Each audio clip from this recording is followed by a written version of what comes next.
بسم اللہ الرحمن الرحیم۔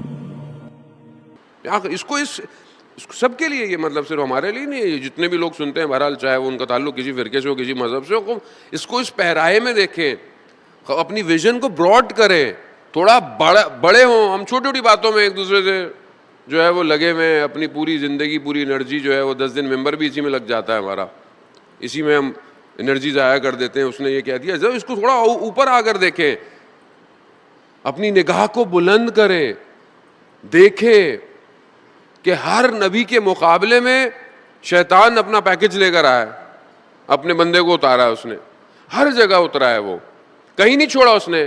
حضرت آدم جب آئے، حابیل قابیل کے درمیان میں آ گیا، ہر جگہ اس نے اپنا کام انجام دیا ہے۔ حضرت نوح کو کتنا سخت وقت دیا، 950 سال تبلیغ کرتے رہے، 950 سال۔ یہاں آدمی 10 مجلسیں پڑھتا ہے، پھر معاشرے میں تبدیلی نہیں آتی، کہتا ہے اس قوم کا تو کچھ ہونے والا نہیں۔ 950 سال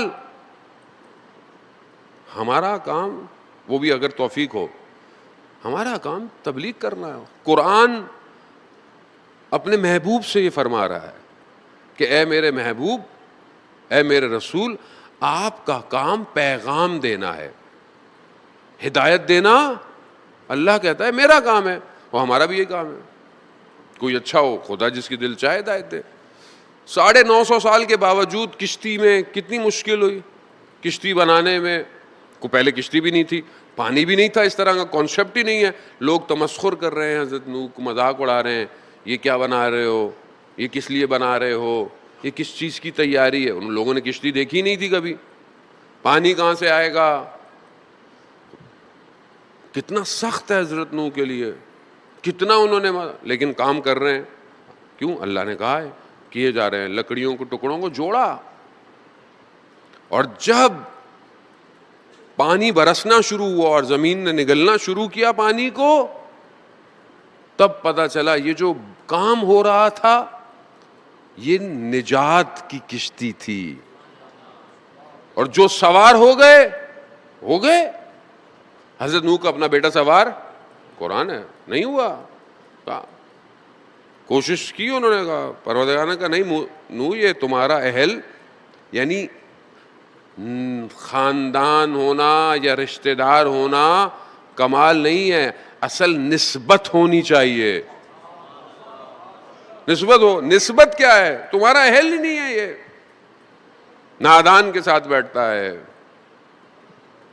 ہم نہیں سوار ہوئے، اس لیے رسول خدا حضرت محمد مصطفیٰ صلی اللہ علیہ وآلہ وسلم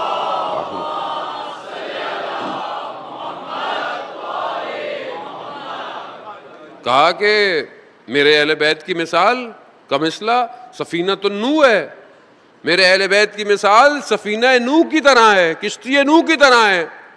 کچھ کو نظر نہیں آئی جب رسول خدا کہہ رہے ہیں کہ یہ کشتی ہے، کشتی ہے، بالکل ویسے ہی جیسے حضرت نوح تیار کر رہے تھے، لوگوں کو نظر نہیں آ رہی تھی۔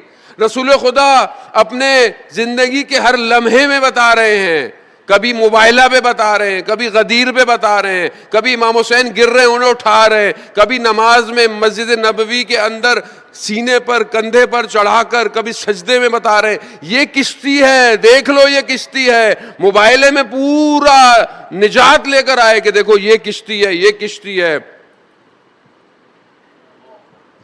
نہیں سمجھے، نہیں سمجھے۔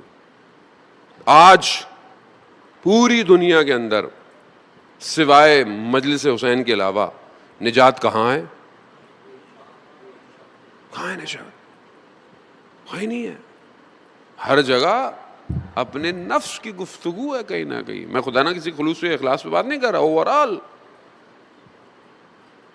اور جو سوار ہوگا وہی نجات پائے گا،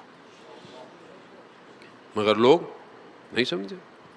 لوگ ابھی بھی بہت سارے لوگ اذان محترم، وہ جو اتنی محنت تھی، اور ادھر بھی وہ پوری اسٹریٹجی لے کر اترا آیا، وہ چھوڑا نہیں اس نے۔ وہ بچ بھی گئے، جب طوفان آیا سب چلا گیا، لیکن کیونکہ حضرت نوح کے بیٹے نے کہا تھا میں فلانے پہاڑ پہ چلا جاؤں گا، بہرحال نبی کی بیٹی تو یہ تو پتا تھا کہ کوئی ایک ایسی جگہ ہے جہاں پانی، یہ سب بھی وہیں جا کے بیٹھ گئے تھے، کہتے ہیں فرشتے، یہ شیطان جتنے بھی تھے۔ اور حضرت نوح نے کہتے ہیں 6 مہینے کشتی پانی میں رہی. 6 مہینے حضرت نوح نے درس دیا مومنین کو اور قیامت تک کے اخبار خبریں ان کو بتا دی. جو سوار ہوگا وہ نجات پائے گا. اب یہ پوری پلاننگ کے ساتھ حضرت موسیٰ پیدا نہیں ہوئے, پہلے ہی فرعون کو خبر دے دی اس نے. کوئی تو ہے جو خبریں جانتا ہے, خبریں تو ہیں کسی کے پاس, لیکن ہم کیونکہ سرسری سا قرآن بھی پڑھ کے نکل جاتے ہیں, تحلیل کرنے کی ہمیں نہیں ہوتا کون ہے جو خبریں دے رہا ہے, کون جو ہے وہ آ کر حضرت یوسف کے بھائیوں کو کہہ رہا ہے کہ دیکھو اس کو کیا کریں, کس طرح ماریں. یہ سب چل رہا ہے, یہ کنٹینیو چل رہا ہے. اللہ کے نظام کے آگے یہ نظام آئے جا رہا ہے, آئے جا رہا ہے, آئے جا رہا ہے. اور وہ جب مکہ والوں نے دیکھا کہ اب کچھ نہیں ہو سکتا, پریشان ہے, کیا کریں, یہ تو کل کو یتیم بچہ, یہ آج اپنے آپ کو پیغمبر کہہ رہا ہے, یہ اپنے آپ کو کہہ رہا ہے خدا کی عبادت کرو. اب یہ سب بڑے بڑے لوگ بیٹھے ہوئے ہیں, قبیلہ, ان کا کاروبار خطرے میں ہے, ان کی دکانیں خطرے میں ہیں. خوب یہ تو ان کا پورا بازار تھا, یہ چلاتے تھے.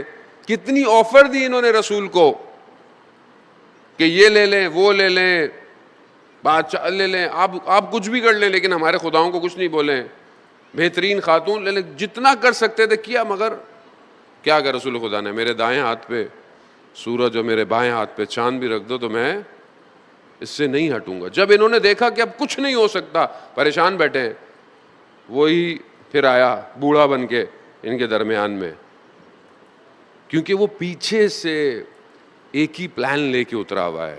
عزیزان بس آپ کی توجہ کا طالب ہے, بس یہ احساس دلانے کے لیے کہ یہ چھوٹا کام نہیں ہے جو ہو رہا ہے اور ہونے جا رہا ہے, یہ بہت بڑا کام ہے.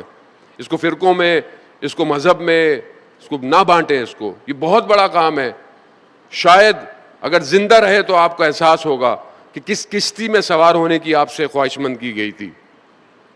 وہ ایک کشتی جو ابھی بھی تیار ہو رہی ہے, وہ کشتی تیار ہو رہی ہے, لیکن بہت سارے لوگ مذاق اڑا رہے ہیں اس کشتی کا, بہت سارے لوگوں کو سمجھ میں نہیں آ رہا, بہت سارے لوگ اگنور کر کے نکل رہے ہیں.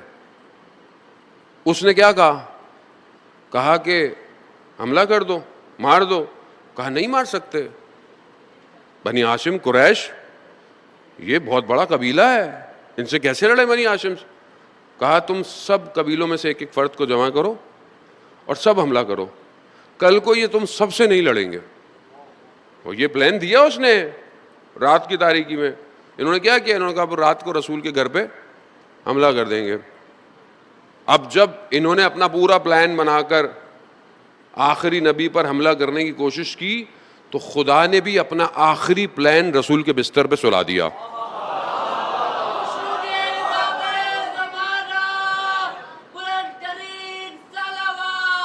اللہم صلی اللہ.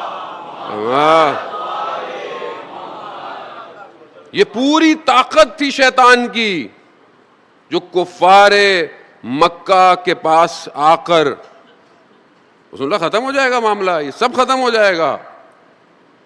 مگر انہیں کیا پتا تھا کہ خدا کا بھی ایک آخری پلان اتر چکا ہے, اور ایسا سوئے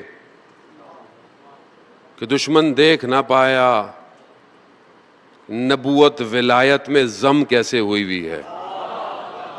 ولایت نبوت میں ایسی زم کہ پتہ کہ کون نبی ہے کہ ولی ہے. اگر ولی ہے, اور رسول خدا نے خود کہا کہ دیکھو علی میرے بعد نبی, میری آپ سے نسبت کیا ہے جو موسیٰ کی ہارون سے, مگر میرے بعد نبی نہیں ہے. ایسی ولایت نبوت کے اندر زم. یہ پلان وہ بھی سمجھ نہیں پائے, انہوں نے پتہ نہیں کیا ہے, سمجھ نہیں پائے. یہ وہ پلان جو خدا نے ایسا بھیجا کہ جس کے مقابلے میں بہت کچھ آیا اور آتا رہا. اب جب رسول خدا چلے گئے تو پھر اس نے کوشش کی کہ مطلب تو معاملہ ہو گیا, لیکن بہرحال پلان دے دیا تھا, انسانیت کو پلان دے دیا. وہ پلان خود موو کرتا ہے, وہ الہی پلان ہے. الہی پلان دنیا کچھ بھی کر لے, الہی پلان کے سامنے نہیں آ سکتی ہے. اب 50 سال رسول کو گزر گئے, دنیا سے گئے. انہوں نے جو پوری کوشش کی تھی اس میں تو یہ رہ گئے کہ مار دیں گے کچھ کر لیں گے. انہوں نے پھر کیا کیا دیکھیں عزیزان محترم, اس کو ہم لوگ بعض اوقات ناموں میں چیزوں میں اپنی انرجی کو ڈال کر اور بس تھوڑی سی بھڑاس نکال کے نکل جاتے ہیں. اس کو سمجھنے کی کوشش کریں خدا کے لیے. یہ مسئلہ صرف ناموں کا یا چند شخصیتوں کا نہیں ہے, یہ اس پلان کا ہے کہ جب شیطان کو خدا نے نیچے بھیجا ہے, حبوط کیا ہے, اس کو ساکت کیا ہے, اس وقت اس نے خدا سے مہلت مانگی ہے. اور خدا قرآن میں کہہ رہا ہے کہ کیا میں نے تم سے عہد نہیں لیا کہ تم شیطان کی عبودیت نہیں کرو گے. خدا نے عہد لیا. خدا پوچھ رہا ہے بندوں سے تو تم کیوں شیطان کی عبودیت اور بندگی کرتے ہو. عدو مبین ہے وہ, اس کے پلان کو سمجھے. اب اس نے کیا کیا کہ باہر سے نہیں کر سکتے. جنگ بدر, جنگ احد, کتنے غزوے, جنگ, ہر جگہ جہاں بھی جنگ ہے دیکھا پھر وہیں علی کھڑے ہوئے. آپ دیکھ لیں ہر جگہ. تو اب جانے دو, کچھ اور کرو. باہر سے تو لڑ نہیں سکتے, شیطان ہے.